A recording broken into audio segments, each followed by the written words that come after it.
ти Македонија со тебе доби 2012 година чинам дека беше прв Бев во Белгија тогаш, бев капитен. Светски надпревар, прв кувар во Европа и шести во свет. Шести во светот, да, бев капитен на тимот на Белгија, да, тогаш, да. Тоа не е баш малце, не може секој да го постигне, сега да бидеме реални. Многу сум среќен со менторот што го имав тогаш, многу убаво ме обучи да го направиме тоа и навистина сум многу среќен. Исто така такво жири. Да, исто во 2006, 6 години претходно, со син ми направивме надпревар во Белгија за најдобар готвач од Белгија и бев втор најдобар готвач во Белгија. Син ми имаше 15 години тој ден и он ми беше помошник тогаш. Да.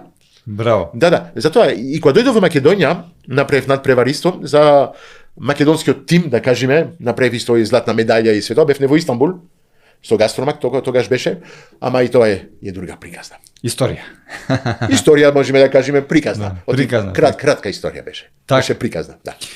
Марк, можеме ли да спомнеме например, ова е подкаст, вабави теми како што слободно. Јас ти кажам, јас зборам искрено, све што ти кажав до сега. Така е, можеме ли например да кажеме, еве луѓето ги интересира, јас се ти да навратиме некој спомен, да кажеме дека еве, на самите почетоци тука во Македонија, спомнавме нормално дека не било лесно, ни сега спомна дека не е лесно, но пак е подобро од порано, нормално. Напредуваме. Да. Напредуваш не зборам за луѓето, зборам за ситуацијата што е така. Никогаш не е лесно, знаеш. Не сакам да мешам